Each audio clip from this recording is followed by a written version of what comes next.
Hello. Hi. Hello.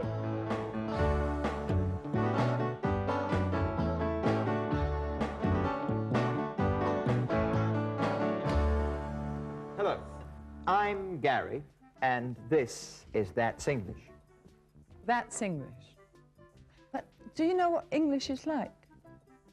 I don't understand what you mean. Que si sabes cómo es el inglés. Well, English is a language made up of 3% of Latin, 60% of Old English, and 30% of French. Really? Mm-hmm. I didn't know we had so many words from French. Yes, and there are some curious cases. Por ejemplo, ox significa buey, pero cuando nos referimos al buey cocinado, entonces utilizamos la palabra vif, que es de origen francés. That's true. Y pig, cerdo, cocinado, se dice pork. Pero, ¿cuál es la razón? You'll know after you've watched the documentary. It's about the influence of other languages on English. Pero antes vamos a explicaros el significado de algunas palabras nuevas que aparecerán. Tribe significa tribu. Missionary significa misionero. Publish significa publicar. Y entry, entrada. En el documental, voces o términos en un diccionario. Now we're going to ask you the following questions about the documentary. Ready? The first question. Which of the following languages have had an influence on English? Russian, Latin, Celtic, French, Arabic, or Germanic languages? Why is the Oxford Dictionary so important for the English language? Ready? Then let's watch our out And about.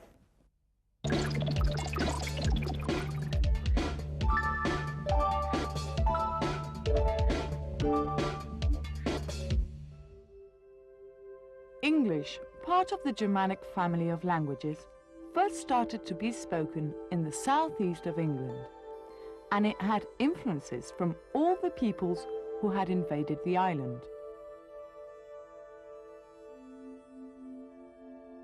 When London was founded by the Romans with the name of Londinium, the area was inhabited by Celtic tribes that spoke a Celtic language similar to modern Welsh.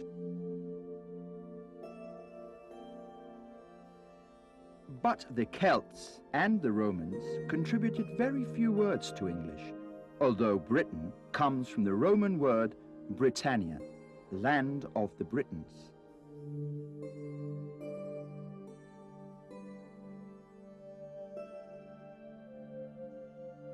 In the 5th century, Britannia was invaded by Germanic tribes, Angles, Jutes, and Saxons, whose languages were the basis of the English language. By the year 1000, the country was known as Engleland, or Land of the Angles, and their language as English. But Latin, the language of the Romans, hadn't been totally forgotten. At that time, it was the language of learning in Europe, and it had been reintroduced into Britain by Christian missionaries. In 1066, the Normans invaded the island, and for the next 300 years, all the kings of England spoke French. Norman culture, which was more sophisticated, had a great impact in England. The hospital church of St. Bartholomew, built by the Normans, is a good example of this. In the 13th and 14th centuries, an educated person had to speak 3 languages: English, which was still the language of the people, French, which was the language of the court, and Latin, which was the language of the church and of learning.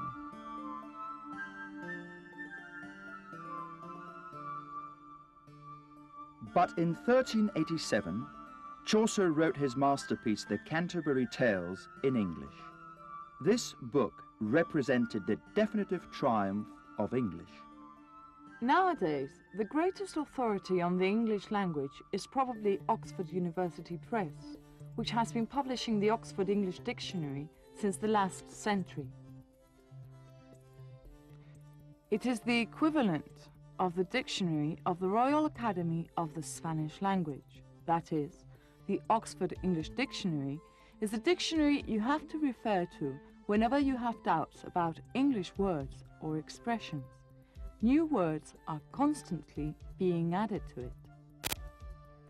We interviewed Leslie Brown, editor of the new shorter Oxford English Dictionary, and asked her if there's anything in Great Britain similar to the Spanish Royal Academy. No, there isn't. At the same time as the Spanish Academy was founded, there were discussions in Britain as whether to start a similar organisation, but it never happened. And then in the 19th century, when the Oxford English Dictionary began to be produced, it came to be regarded very much as the equivalent of a national dictionary, though Oxford University Press finances it itself. There's no state support for the Oxford English Dictionary.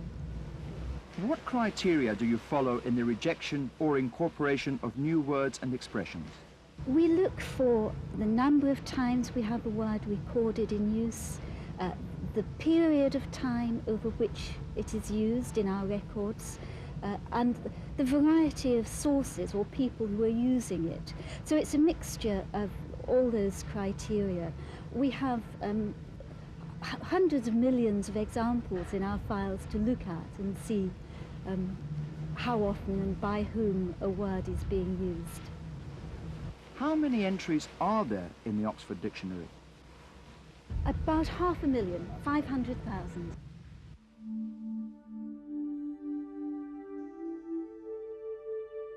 In the offices of the Oxford English Dictionary, there is an interesting museum presided over by the portrait of the first editor of the Oxford Dictionary. It has some old machines and extremely unusual print fonts. They're all part of the history of the English language. Was that difficult? You know it's not easy to understand everything. But if you understand the main information, that's enough. Do you remember the first question? It was, which of the following languages have had an influence on the English language? Russian, Latin, Celtic, Arabic, French, or Germanic languages? The answer is Celtic, Germanic languages, Latin, and French. The next question was, why is the Oxford Dictionary so important for the English language? Let's see. In the 19th century, when the Oxford English Dictionary began to be produced, it came to be regarded very much as the equivalent of a national dictionary. It's the equivalent of the National Dictionary. And now, as usual, we're going to watch our play it again. It's about a great man who did a lot for the English language. A man? Well, you'll see.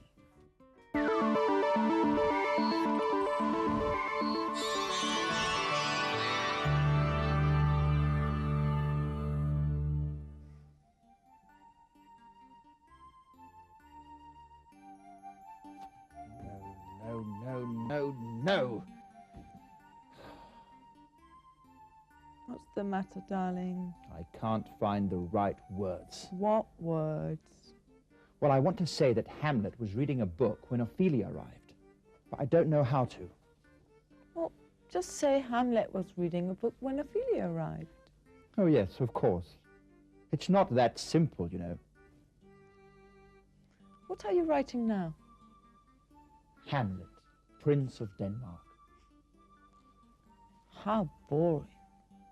Boring? The history of Denmark boring? Hamlet represents human doubt. You should write a love story.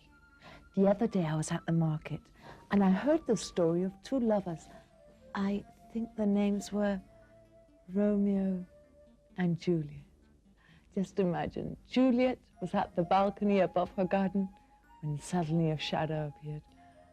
Oh, Romeo, Romeo. Romeo and Juliet. What nonsense. I'm a genius. I don't write love stories and stuff like that. Well, it's much more interesting than the life of that Hanley. Hamlet. And better paid. We have a lot more money than we need. But not as much as the Duke and Duchess of Orange. I've heard they're looking for a new palace. The Duke and Duchess of Orange. What a pair of idiots. Always speaking French. Pork, lamb, vichyssoise. They're destroying our language. What do they want a new palace for? Well, either you are important or you aren't, my dear William. To be or not to be, that is the question. To be or not to be. To be or not to be. Those are the words I was looking for. To be or not to be. That is the question. That is the question. Whether 'tis nobler in the mind. Whether 'tis nobler In the mind. in the mind. My dear Yorick, one day these words will be an example of good English. I was talking to Yorick, not to you.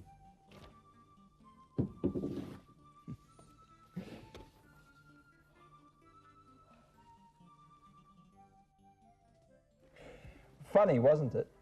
But it wasn't Shakespeare's wife who wrote his famous plays. Well, who knows? Behind a great man, there's always a greater woman. According to the Bible, man was created first. Well, when someone wants to create a masterpiece, they always do a sketch first. He dicho que cuando alguien quiere hacer una obra maestra, como yo, primero tiene que hacer un boceto, como tú. And now let's watch a summary of everything we've learned in this unit.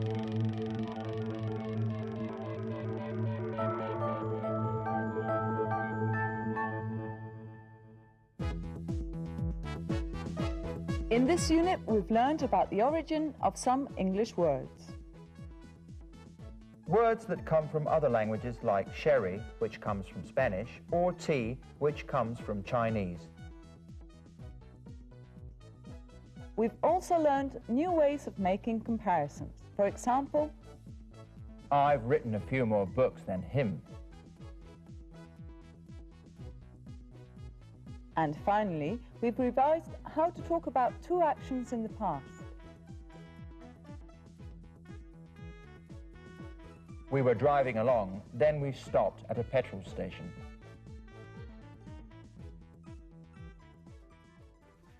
So this is the end of the program. See you in the next unit of That's English.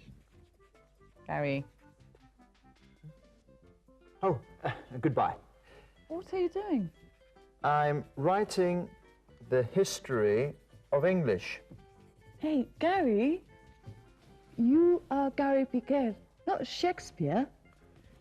Shakespeare didn't know he was a genius, just like me. Okay, if you insist. What? Escribe. La tontería fascina más que la inteligencia. La inteligencia tiene límites. La tontería no. In English, Sarah, please. In English. Okay,